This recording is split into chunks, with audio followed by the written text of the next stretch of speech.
Nouvel accrochage grave entre l'Iran et les États-Unis. Deux incidents simultanés dans deux zones différentes ont opposé drones, avions de chasse et bateaux de guerre.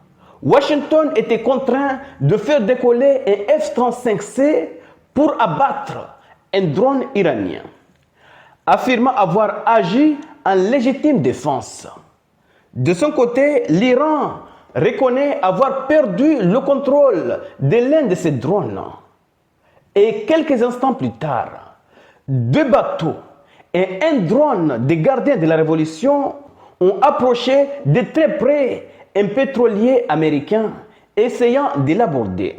Mais le problème, le pétrolier en question était escorté par un bateau de guerre américain, ce qui a fait échouer la tentative. Et c'est dans ce cadre que nous allons aborder en profondeur les détails de ces deux incidents. Mais avant d'aller en profondeur, chers amis, poussez les j'aime, laissez vos commentaires et partagez cette vidéo. Et ceux qui ne sont pas encore abonnés, il est temps de cliquer sur le bouton suivre pour rejoindre votre communauté. Alors, allons-y directement dans les détails. Qu'est-ce qui s'est passé vraiment? Selon le commandement central de forces américain, le drone Shahed iranien qui a été abattu, Shahed 139, volait vers le porte-avions avec des intentions incertaines. Probablement en mission de surveillance, en tout cas pas de frappe, bien sûr, et a été abattu par un avion de chasse américain F-35. Un avion de chasse du porte-avions Abraham Lincoln a abattu le drone iranien en état de légitime défense et pour protéger le porte-avions et son personnel à bord, a déclaré le capitaine de la marine Tim Quintin, porte-parole du commandement central des forces armées américaines. Chers messieurs, voilà en quelque sorte ce qui s'est passé. L'Iran a envoyé ses drones pour surveiller les bâtiments de guerre américains, puisque le porte-avions Abraham Lincoln ainsi que ses bâtiments qu'il escortait ont pris la fuite vers la mer d'Arabie. Oui, parce que lorsqu'ils étaient dans la mer d'Oman, ce n'était pas pour faire feu, non, c'est pour exercer une pression. Mais en réalité, là-bas, ils étaient tellement vulnérables. Ils étaient presque à la portée de presque tous les missiles balistiques iraniens. Donc, si ils avaient lancé l'opération depuis la mer d'Oman, tous ces bateaux seraient coulés. Même le porte-avions, tous ces bateaux seraient coulés. Maintenant, ils sont à 800 km du port le plus proche de l'Iran. Donc, ils sont un peu éloignés, mais toujours à la portée des missiles iraniens. Mais pas presque tous les missiles iraniens, mais beaucoup de missiles iraniens. C'est de cela qu'il s'agit. Donc, l'Iran, officiellement, est en pourparlers avec Washington pour essayer de trouver un compromis. Mais la méfiance ne cesse de grandir. L'Iran n'a aucune confiance à la capacité des États-Unis à négocier. Peut-être que les États-Unis essayent d'endormir la conscience et la vigilance des gardiens de la Révolution pour lancer une attaque surprise. Comme ce fut le cas, les États-Unis avaient commencé à jouer le rôle de négociateur avant qu'Israël lance l'opération. C'est de cela qu'il s'agit.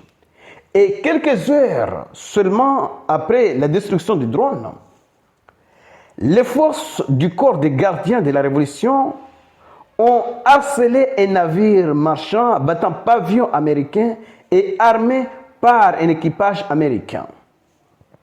D'après Reuters, selon le porte-parole du commandement central des forces armées américaines, deux bateaux de gardiens de la Révolution iranienne et un drone Mojaher iranien se sont approchés à grande vitesse du bateau et ont menacé de monter à bord et de s'emparer du pétrolier.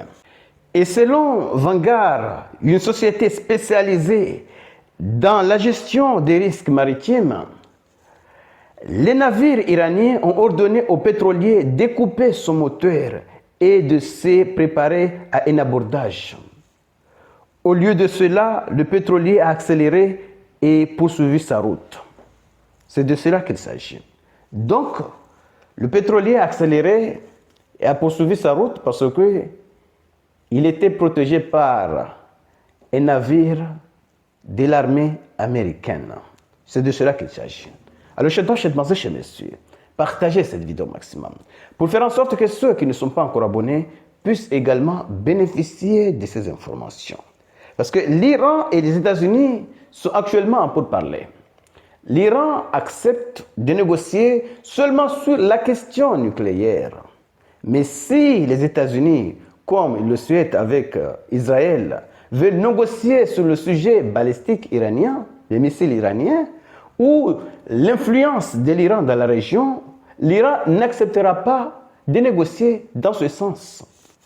Donc, si les États-Unis veulent voir un Iran sans armes nucléaires, ils ont la possibilité de négocier dans ce sens.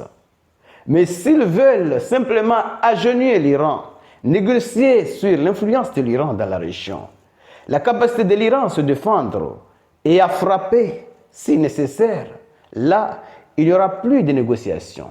Oui, pas de négociations. Vous imaginez, l'Iran accepte d'abandonner ses proxys. C'est fragiliser sa position.